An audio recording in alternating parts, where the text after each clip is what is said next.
Salam sejahtera untuk kita semua. Saat ini saya berada di reruntuhan kota Efesus di zaman dahulu.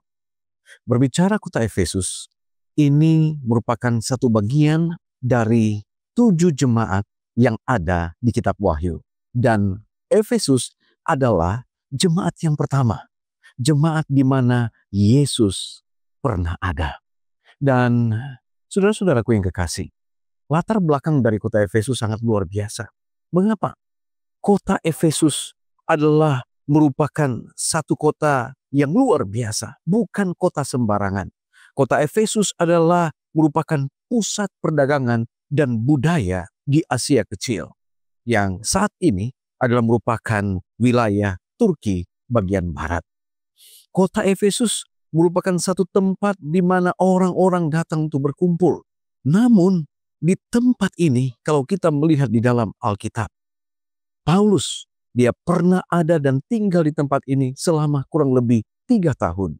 Kemudian Timotius, dia juga pernah melayani di jemaat Efesus. Dan banyak cerita yang kita bisa dapatkan di tempat ini. Namun, firman Tuhan di dalam kitab Wahyu pasalnya yang kedua, ayat 2 dan 4 mengatakan, "Aku tahu segala pekerjaanmu, baik jeripayahmu maupun ketekunanmu. Tetapi aku mencela engkau karena engkau telah meninggalkan kasihmu yang semula." Mengapa demikian? Saudara-saudaraku yang kekasih, kata engkau telah meninggalkan kasihmu yang semula, dari bahasa aslinya, bahasa Yunani adalah apekes, yang artinya melepaskan atau menjauhkan diri secara sadar. Dan ini menjadi satu hal yang membuat jemaat Efesus mendapatkan satu teguran dari kitab Wahyu. Di dalam Wahyu pasalnya yang kedua, ayat 1 hingga ayat yang ke-7. Dan ini dikatakan bahwa gereja Efesus yang tadinya rajin, gereja Efesus, umat-umatnya sabar, ya, ortodoks dalam ajaran, tetapi mereka kehilangan api kasih yang dahulu membakar mereka saat mereka mengenal Yesus. Apa kira-kira yang kita bisa ambil dari pelajaran ini?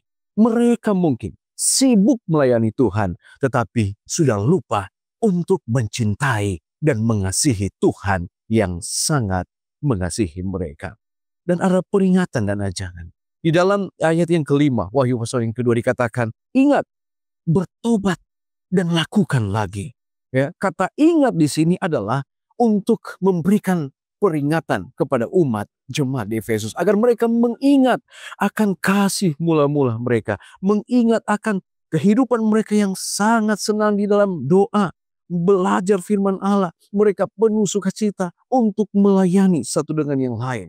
Dan kata bertobat di sini adalah kata untuk mereka bisa berubah arah, bukan cuma karena mereka merasa bersalah, tetapi ada satu keputusan untuk kembali di dalam kebenaran Kristus. Dan ada ajakan lagi di sini dikatakan, lakukan lagi perbuatanmu semula. Artinya cinta kasih agar selalu tampak lewat kehidupan mereka dan kesetiaan mereka, baik kepada sesama, terlebih kepada Tuhan. Di dalam makna yang kita bisa ambil untuk jemaat Efesus, apa yang harus kita lakukan? Dikatakan di sini bahwa sebagai orang-orang percaya, kita harus hidup dalam kasih kepada Kristus. Kita harus hidup di dalam terang kepada Yesus. Dan ada satu janji yang diberikan di dalam ayat yang ke-7. Barang siapa menang, dia akan kuberi makan dari pohon kehidupan yang ada di taman Allah. Apa kira-kira yang kita bisa petik dari pelajaran di Efesus? Kadang gereja kita mungkin seperti Efesus, rajin, aktif, penuh dengan program. Tetapi kalau Yesus duduk di bangku belakang, maka semua itu hanya sebagai pertunjukan belaka. Dan untuk menjadi satu pertanyaan reflektif bagi kita, apakah aku masih melayani karena cinta atau karena kewajiban? Apakah aku masih punya kasih yang membuatku rindu untuk lebih dekat kepada Tuhan atau sebaliknya? Poinnya di sini adalah kembalilah kepada cinta mula-mula. kita saling melihat kepada kasih Kristus untuk saling menopang, saling mendorong, sehingga kasih Kristus boleh dinyatakan di dalam kehidupan kita. Tuhan memberkati kita semua. Amin. Salam sejahtera dalam kasih Tuhan kita Yesus Kristus. Shalom. Puji nama Tuhan, oleh karena berkat dan kebaikannya, saya saat ini berkesempatan untuk mengunjungi kota Smyrna. Sekarang ini adalah kota Izmir di negara Turki. Dan saat ini saya berada tepatnya di Saint Polycarp Church atau Gereja Santo Polikarpus di kota Smyrna atau Izmir. Kota Smyrna adalah secara geografis terletak sekitar 35 mil atau sekitar 56 km dari kota Efesus. Dan Smyrna adalah kota yang sangat penting, bahkan di negara Turki sendiri terbesar ketiga sesudah Istanbul dan Ankara. Pada zaman Kekaisaran Romawi, kota Smyrna juga adalah kota yang sangat penting, karena kota Smyrna merupakan kota pelabuhan, tanahnya subur, kota perdagangan yang menghubungkan antara Yunani dan Asia. Dengan demikian, kota Smyrna adalah kota yang makmur, rakyatnya sejahtera. Namun ironisnya, orang-orang Kristen di jemaat Smyrna adalah orang-orang yang mengalami kesusahan, penderitaan, dan juga mengalami kemiskinan dan penganiayaan. Mengapa demikian? Kota Smyrna adalah kota yang khusus di dalam Kekaisaran Roma. Sehingga dengan demikian mereka mendirikan di sini kuil untuk penyembahan kepada kaisar. Salah satunya adalah penghormatan kepada Kaisar Tiberius. Dan setahun sekali mereka akan mengadakan festival di mana ini menjadi hukum sipil bagi semua masyarakat untuk semua orang datang ke kuil dan mengadakan penyembahan, membakar dupa dan menghormati Kaisar Tiberius. Sayangnya orang-orang Kristen sama sekali tidak berkompromi dengan festival-festival penyembahan berhala, termasuk penyembahan kepada para kaisar. Akibatnya mereka kehilangan pekerjaan, dan dengan demikian mereka menjadi miskin, mereka dikucilkan, dianiaya, bahkan banyak di antara orang-orang Kristen di jemaat Smyrna mengalami mati syahid atau menjadi seorang martir. Salah satu yang paling terkenal adalah murid Rasul Yohanes yang bernama Polikarpus. Gereja ini di tempat saya berada didirikan sekitar abad ke-16 dan kemudian direnovasi sekitar abad ke-19 untuk menjadi penghormatan kepada Polikarpus yang martir, mati syahid demi mempertahankan iman Kristennya. Bahkan ketika dia hendak dianiaya dan dibunuh, dia masih sempat berkata, merupakan ekspresi imannya, selama 86 tahun saya telah melayani dia, tidak pernah sekalipun dia mengecewakan saya. Bagaimana saat ini saya akan menghina dan mengecewakan Tuhan dan Juru Selamat saya? Dia bertahan dan akhirnya mati. Apa pelajarannya bagi kita sekarang ini, saudara-saudara? Kalau kita membuka di dalam Wahyu pasal yang kedua, di sana dituliskan kepada malaikat jemaat di Smyrna. Inilah firman dari yang awal dan yang akhir. Artinya, dia adalah satu-satunya Allah. Dulu dia adalah Allah, dan sampai selama-lamanya dia adalah Allah. Hal ini menguatkan orang-orang Kristen di Smyrna karena dengan mengetahui dia adalah yang awal dan akhir, mereka percaya dialah yang mengontrol segala sesuatu. Selanjutnya dia katakan, yang telah mati dan hidup kembali. Yesus sedang memberitahukan kepada jemaat di Smyrna, bahkan dia pernah mengalami yang namanya penganiayaan, kematian, namun dia berkuasa atas kematian, dia hidup kembali. Dan dia katakan, aku tahu kesusahanmu dan kemiskinanmu, namun engkau kaya. Kesusahan dan kemiskinan ini begitu ekstrim dialami oleh orang-orang Kristen di jemaat Smyrna. Namun mereka dipuji. Dan saudaraku, satu-satunya jemaat dari 7 jemaat di Asia Kecil yang mendapatkan pujian tanpa celaan adalah jemaat di Smyrna. Yesus tahu saat kita mengalami tantangan, penderitaan, penganiayaan yang hebat, Tuhan tahu keberadaan kita. Dan dia peduli, dia mau kita untuk tetap percaya kepadanya sebagaimana orang-orang Kristen di jemaat Smyrna saat itu. Dan dia katakan bahwa penderitaan penganiayaan yang mereka alami sangat ekstrim. Dari pemerintahan Kaisar Diokletian sampai kepada penggantinya Galerius, mereka tetap menghadapi penganiayaan yang begitu ekstrim, luar biasa. Namun mereka tetap menang. Bukan hanya dari pemerintah mereka mengalami penganiayaan, tapi dari orang-orang yang mengaku orang Yahudi. Mereka difitnah, mereka dituduh, namun mereka tetap bertahan di dalam iman kekristenan mereka. Dan Yesus katakan, jangan takut terhadap apa yang engkau harus derita. Bahkan dia katakan, hendaklah engkau setia sampai mati, dan aku akan mengaruniakan kepadamu mahkota kehidupan. Dan dia katakan, barang siapa menang, ia tidak akan menderita apa-apa oleh kematian yang kedua. Artinya, kalaupun mereka mati ketika mengalami penganiayaan dan penderitaan, mereka ada jaminan untuk hidup kekal, karena mereka tidak akan pernah mengalami kematian yang kedua. Puji Tuhan, jemaat Smyrna saudaraku adalah artinya harum seperti mur atau mir. Namun mir itu atau mur itu harus dihancurkan supaya keluar minyak yang menjadi wangi-wangian atau harum. Pertanyaannya, apakah kehidupan saya dan saudara menjadi wangi-wangian ketika kita dihancurkan dalam penderitaan? Mari kita berdoa, tetap bertahan dalam iman Kristen kita, setia sampai mati, maka mahkota kehidupan, kemenangan akan Tuhan karuniakan kepada kita. Amin. Hari ini kita berada di kota Pergamus, salah satu kota tua menjadi tempat wisata 7 jemaat. Di kota Pergamus ini ada 8 kuil besar, dan salah satu ada di belakang saya, kuil Isyir yang kemudian menjadi gereja merah, dan di atas sana adalah kuil Diana menjadi pusat penyembahan. Di kota ini, jemaat Pergamus, Rasul Yohanes memberikan surat cinta iman kepada mereka.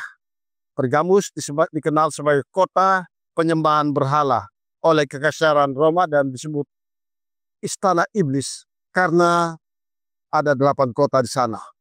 Untuk itu, maka di ayat 13 ada pujian terhadap kesetiaan. Aku tahu di mana engkau diam, namun engkau berpegang pada namaku dan tidak menyangkal imanmu. Tuhan mengenal keadaan jemaat ini. Di jemaat ini, di sini, ada bapak gereja yang akhirnya meninggal syahid di tempat ini. Dan di kota ini, banyak tokoh-tokoh iman, gereja mula-mula meninggal. Dan untuk itu, Tuhan memuji mereka. Tapi di waktu yang sama, ada teguran. Kenapa teguran? Karena mereka berkompromi dengan ajaran Biliam. Beberapa di antara jemaat mereka berkompromi dengan ajaran Biliam karena mereka coba menggabungkan antara iman mereka dan kepopuleran dunia. Tapi Tuhan berjanji apabila mereka tetap setia kepada Tuhan, Tuhan akan memberikan pada mereka kemenangan.